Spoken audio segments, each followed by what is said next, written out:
Jekk il-Gvern ikompli jinsisti li jiftaħ l-iskejjel, il-Ministru tal-Edukazzjoni u s-Segretarju Permanenti għandhom jinżammu personalment responsabbli f'każ li jitfaċċam arkas wieħed ta' coronavirus fost it-tfal u l-edukaturi. Hekk sostna l-Kap Eżekuttiv tal-UPE Voice of the Workers, Graham Sansone, f'konferenza tal-aħbarijiet li matul ħabbar li l-Union lesta sejja azzjonijiet industrijali għal membri tagħha jekk il-Gvern ikompli webbes rasu. U inkwetanti ħafna fis-sens bħala Union li qegħdin naraw membri tagħna li huma mħasba ħafna.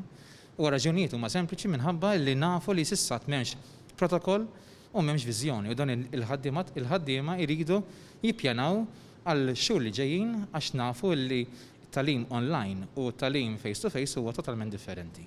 Akkumpanjat mid-Direttur Eżekuttiv tal-Union, Rebecca Kakija, Graham Sansone spjega li d-deċiżjoni tal-UPE mhix tittieħed b'kapriċċ, iżda wara li l-Ministeru immexxi minn Owen Bonnici għażel li jinjora s-suġġerimenti tal-Union. Qal li fost l-oħrajn il-UPE Voice of the Workers ma kienx mistiedna tipparteċipa fil-working group li nieda l-Gvern.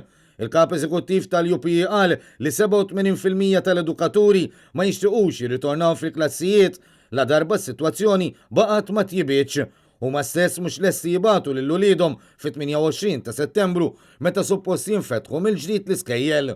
Il-Union qed tissuġġerixxi li l-edukaturi imexxu s-sessjoni ta' talim mill-klassijiet rispettivi filwaqt li l-istudenti isegwu mid-dar.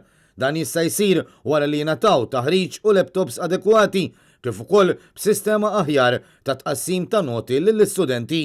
Il-UPE Voice of the Workers esprimiet id-dispjaċir li s-sitwazzjoni eskalat minħabba traskuraġni fid-deċiżjonijiet li waslu għat-tieni mewġa tal-coronavirus. Għax il-Union tħoss li mhux aċċettabbli li l-iskola tinfetaħ u tingħalaq bis-sulluzzu ma' kull każ pożittiv li jirriżulta.